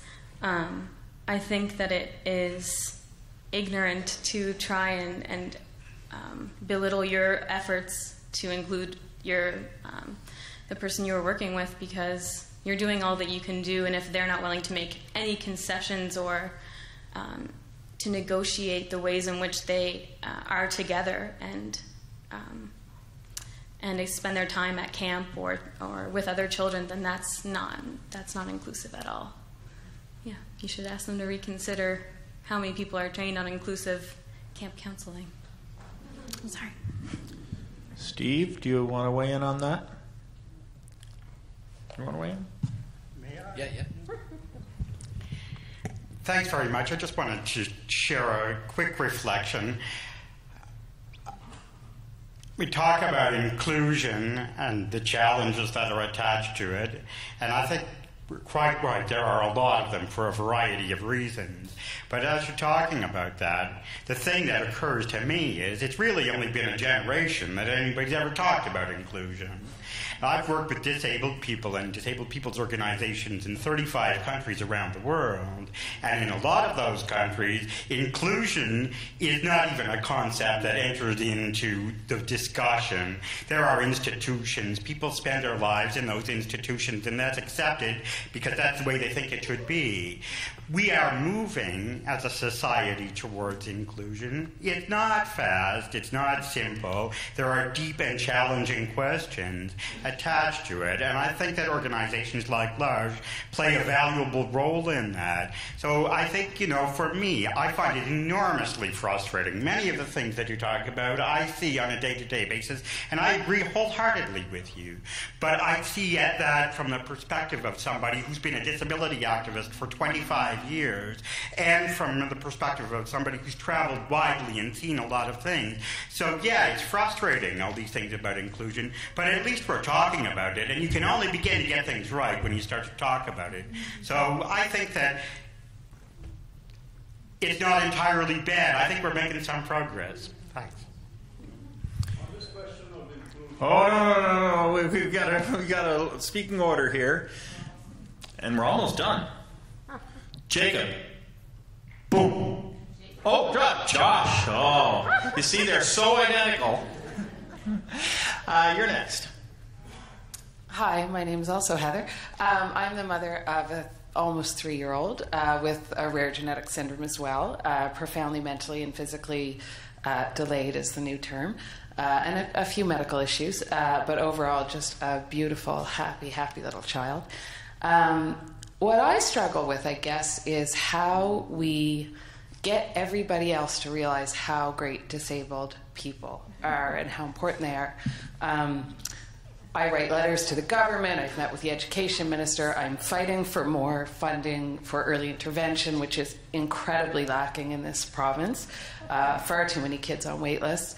In my personal life, I love to talk about my daughter and how great she is and how wonderful kids are with special needs. Katie, you mentioned people look away when they see you with people with special needs, because I think people are scared of people with special needs. Many people engage me to talk about my daughter because they don't realize how profoundly challenged she is. She's just this gorgeous, sweet, tiny little girl. So at 3 years old, she looks like a baby. And when they realize, or when I say, oh, she's 3 and she's this and that, you can tell they're instantly uncomfortable. People say stupid things. I've had people say, it's so great that you take her out with you. You know, it's like as opposed to leaving her in her cage at home.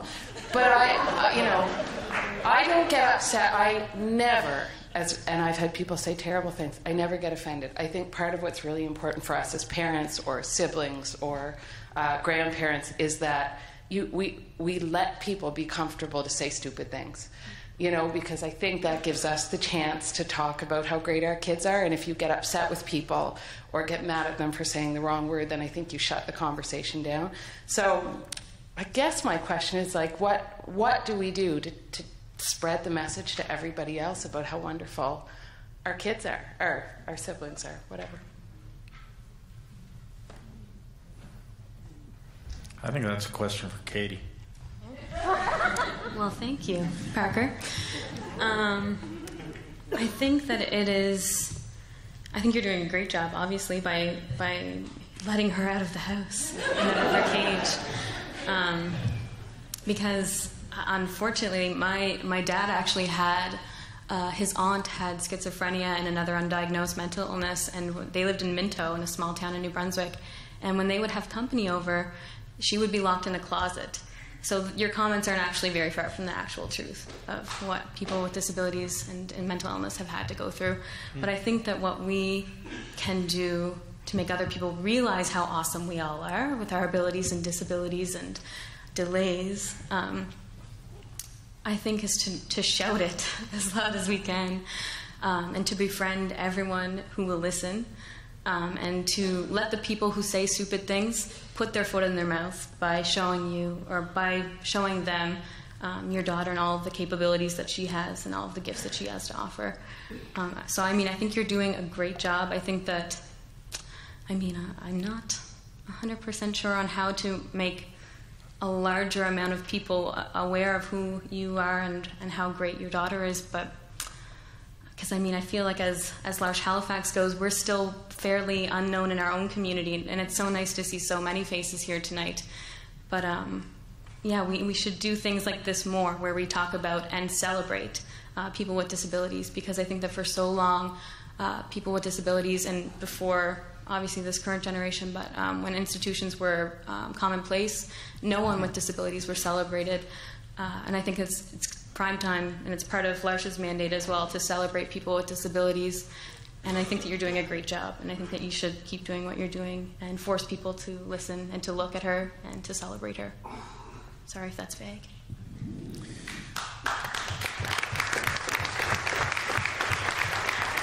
I'm being urged to bring the meeting to a close, so we'll just have this woman who's been waiting at the east microphone, and then we have a bit of a closing comment coming. Hi, I'm Kathy, and the one word that keeps coming to my mind that we're kind of maybe all talking about in some way, I would put up the word risk up there, the risk of being vulnerable. And I know as a family that's lived with it for 21 years on the with side of living with disability and seeing the own ugliness of my own heart and lives when you get smacked and you smack back. You don't take the mature approach. You don't, so I hear all that, and it's good to laugh as well as cry over ourselves, and I think to press on and to keep taking risks and not say, okay, I can't deal with you, so someone else is going to have to some point, and how all that works. And I think one of the other things with risk, and I don't want to say too much more, is just in terms of, I think, Heather's comment about how do we do this as a community. one thing that we've tried to do is take risk of just being in the community. And we're not sure what it's going to look like on Queen Street in Fredericton when I'm being attacked on the street because I want to go to the bank, and I'm pushing the envelope on this.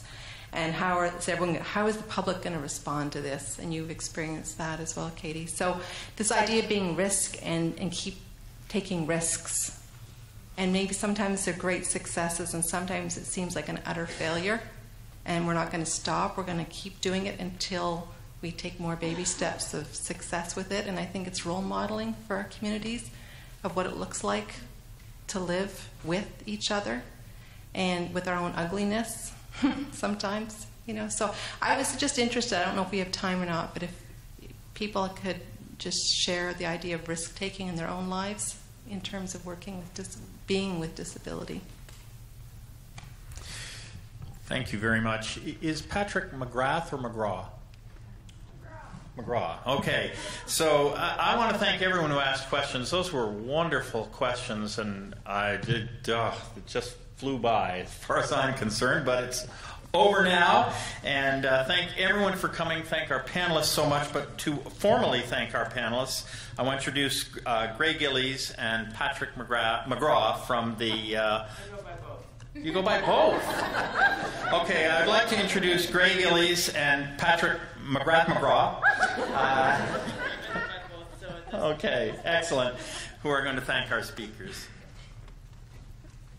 Well, yes. I thank you so much. Thank you to all of the speakers for your thoughtful words. But I think more than that, I'd like to thank you because words are symbols of ideas, of meanings that exist in the world. And thank you for more than your words. Thank you for living vulnerability. Thank you for giving voice to it. Thank you for giving voice to our people and to each of us here. And thank you for that. Pat, did you want to say any thank yous? I'd love to say, is this thing on? Yes. I'd love to say thank you to our panelists for two things, for their great speeches and for the nice evening tonight before we came here. And because L'Arche is important to everyone. Long live L'Arche.